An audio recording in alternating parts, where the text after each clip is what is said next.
Assalamualaikum warahmatullahi wabarakatuh. Salam sejahtera untuk kita semua. Pada kesempatan ini, saya, Insi Farisa Desyaria dari Departemen Ilmu Kesehatan Masyarakat, Fakultas Kedokteran Universitas Padjadjaran, pada saat ini akan memberikan pengantar mengenai keterampilan komunikasi konseling. Definisi konseling adalah proses komunikasi antara seorang konselor, dalam hal ini dokter, dengan seorang klien, dalam hubungan memberikan pertolongan yang ditujukan agar pasien dapat memutuskan. Jadi, ini definisinya. Apa tujuannya? Atau apa kegunaan daripada konseling adalah, dalam konseling kita dapat memberikan informasi yang dapat membantu seorang klien untuk dapat memutuskan dari alternatif solusi yang kita berikan.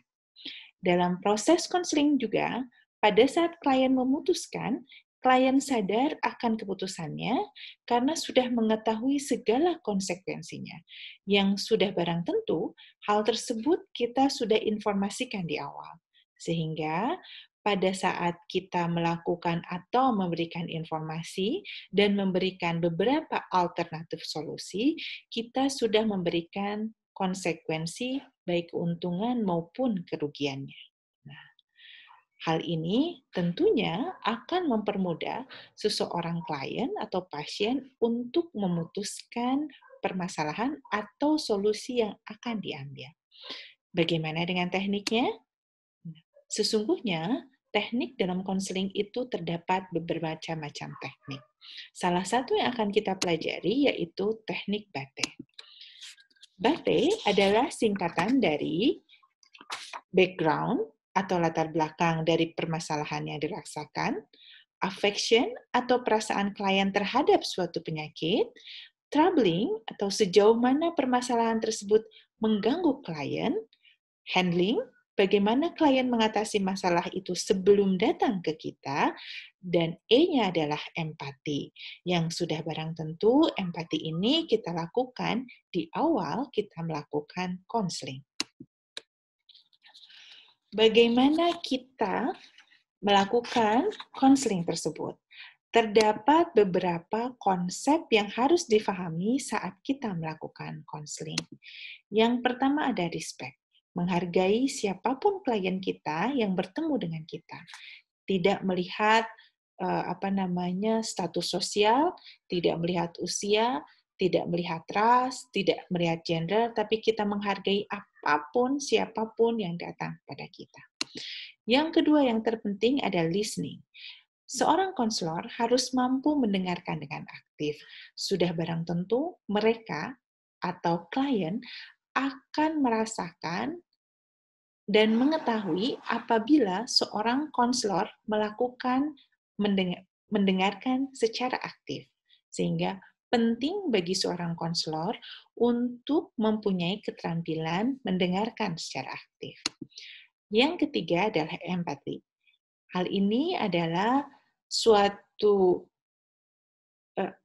sikap atau attitude yang harus dimiliki oleh seorang dokter dan semua orang tentunya.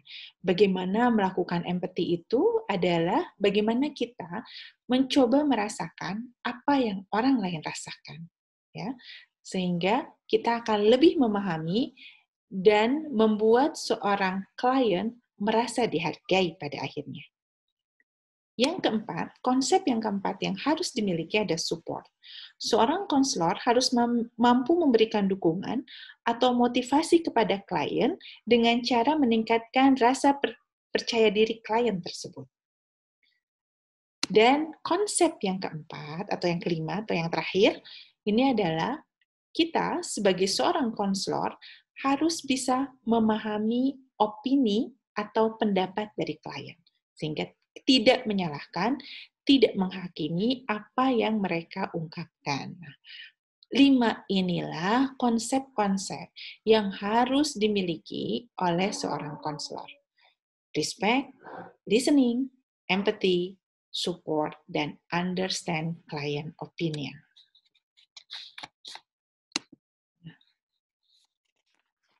Terdapat 3 hal yang penting dalam melakukan konseling.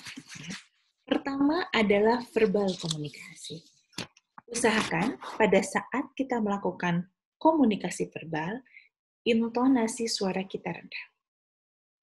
Nada suara kita lembut, dan yang paling penting juga, kita berbicara secara jelas. Begitu. Yang kedua adalah komunikasi nonverbal. Upayakan kita memiliki kontak mata dengan klien. Nah, bagaimana caranya kontak mata apabila melalui media, begitu? Mudah kita lakukan kalau kita berhadapan langsung.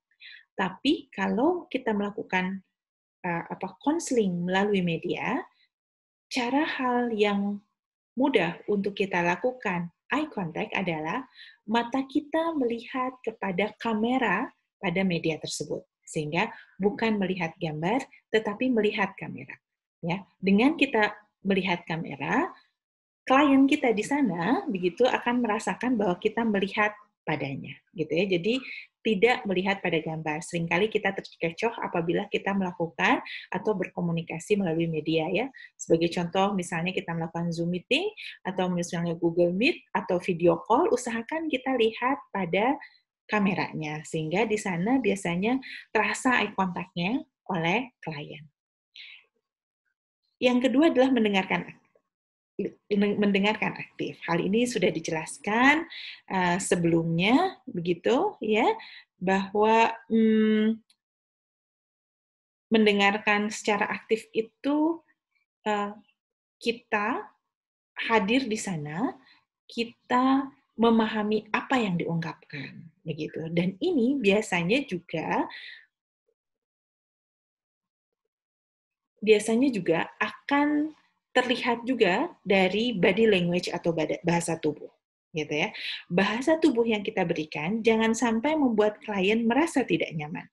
Berikan bahasa tubuh yang memperlihatkan rasa empati kita, rasa ketertarikan kita terhadap pembicaraan yang sedang dilakukan. Sehingga active listening dan body language atau bahasa tubuh itu biasanya bersatu, gitu ya. Orang akan terlihat bahwa dia mendengarkan, terlihat juga dari bahasa tubuhnya.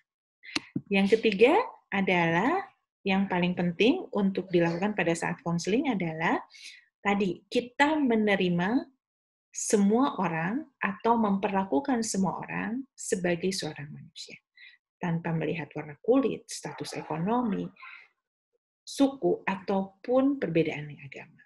Nah, disinilah yang harus kita berikan terkait tadi bagaimana kita berempati. Begitu ya, empati dapat diperlihatkan pada kasus ini. Sama halnya ini mengulang lagi dengan konsep tadi yang bagaimana kita perform counseling. Jadi ini ditekankan lagi, 3 hal yang penting dalam kita melakukan counseling. Verbal communication, non-verbal communication, dan tadi memperlakukan setiap manusia itu atau setiap klien seperti seorang manusia. Oke. Ya. Nah, kita mulai kepada tahapannya. Yang pertama adalah membangun hubungan. Ya. Membangun hubungan atau membina hubungan itu pertama-tama dengan cara menyapa atau menanyakan nama klien. Apabila kita sudah memiliki data klien, kita bisa menyapanya dengan menyebutkan namanya. Lalu yang kedua, memperkenalkan diri, atau kalau misalnya dianggap kita sudah mengenal kliennya, bisa Ibu bertemu lagi dengan saya Dr. Insi. Nah, seperti itu contohnya, ya. Selain itu, selain kita memperkenalkan diri, kita juga menjelaskan tujuan daripada konseling. Lalu, yang ketiga adalah setelah kita menjelaskan tujuan pertemuan hari ini, lalu kita menanyakan kepada klien persetujuannya untuk melaksanakan konseling. Hal inilah yang kita namakan verbal consent, sehingga klien memahami bahwa mungkin ada waktu yang harus disiapkan baik oleh klien maupun kita sebagai seorang konselor dalam proses konseling ini. Bagian yang kedua adalah menggali dan memahami. Diawali dengan menanyakan latar belakang permasalahan yang klien rasakan. Begitu. Walaupun mungkin ini tidak mengulang seperti anamnesis, tapi kita langsung menjurus kira-kira kepada masalah apa yang ingin kita selesaikan. Ya, setelah kita mengetahui permasalahannya, lalu kita tanyakan bagaimana perasaan klien terhadap masalah yang dialami, gitu ya. Itu yang kita sebutkan dengan affection.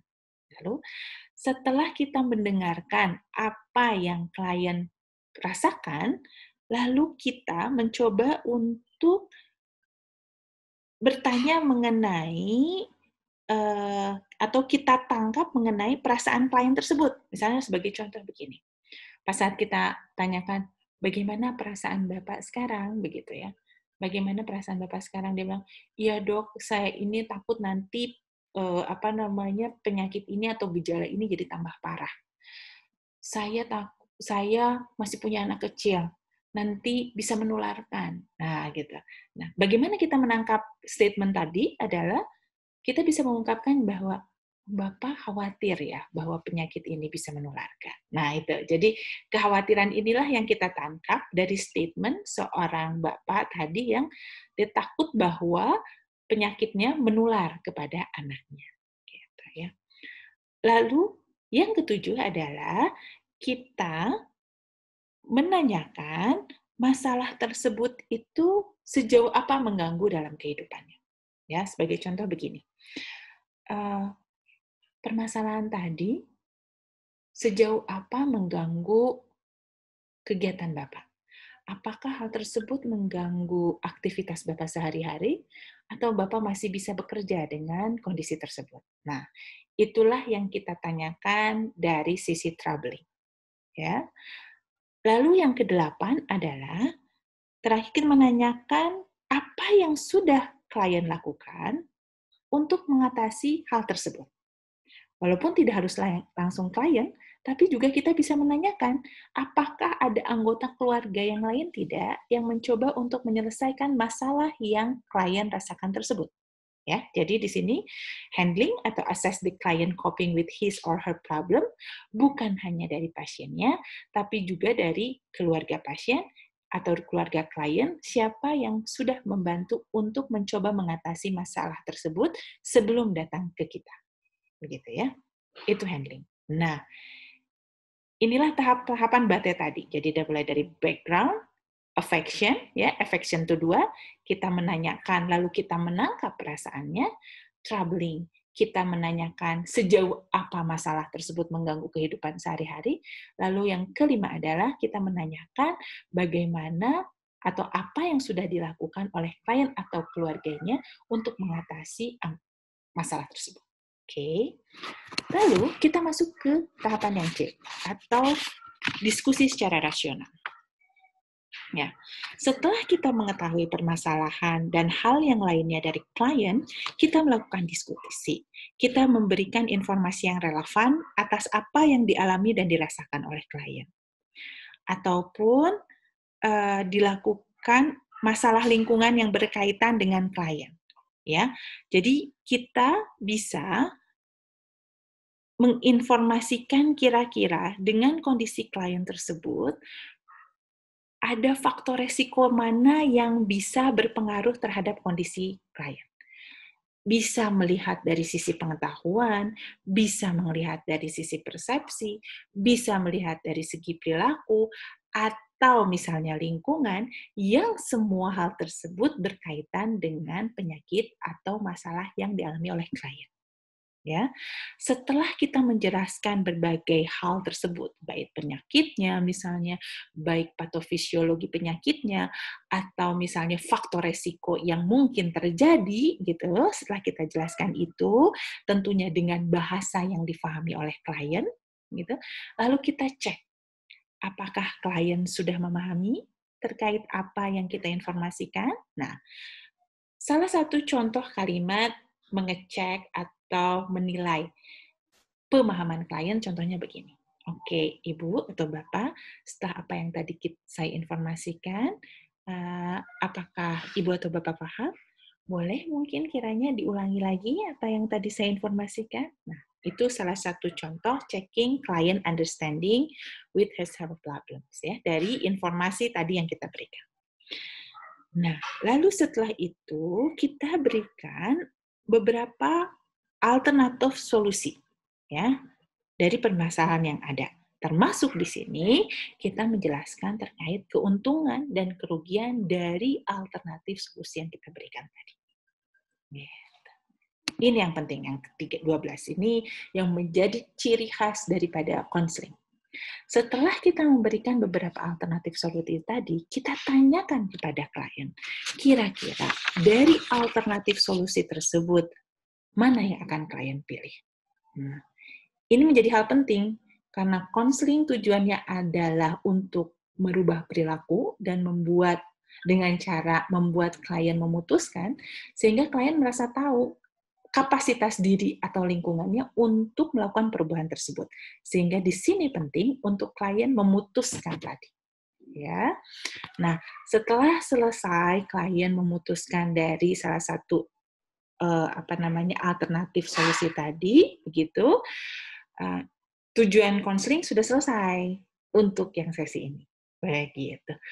Nah, tentunya akan kita lakukan follow up selanjutnya, atau kita akan lakukan juga pertemuan selanjutnya untuk melihat bagaimana hasil daripada keputusan yang sudah diambil. Apakah dapat dilakukan atau tidak, itulah yang kita akan agendakan pada kunjungan berikutnya. Karena seringkali konseling itu tidak selesai hanya dalam satu kali pertemuan. Nah, setelah kita menjadwalkan kembali rencana pertemuan berikutnya, lalu kita tutup sesi konseling. Demikian pengantar dari saya. Nanti kita bisa lanjutkan dengan video yang akan kami berikan. Video konseling baik itu secara offline atau di dalam ruangan, ataupun secara online yang kita lakukan Zoom meeting. Demikian presentasi dari saya, pengantar dari saya. Terima kasih. Mohon maaf apabila ada kekurangan. Billahi taufiq wal hidayah. Wassalamualaikum warahmatullahi wabarakatuh.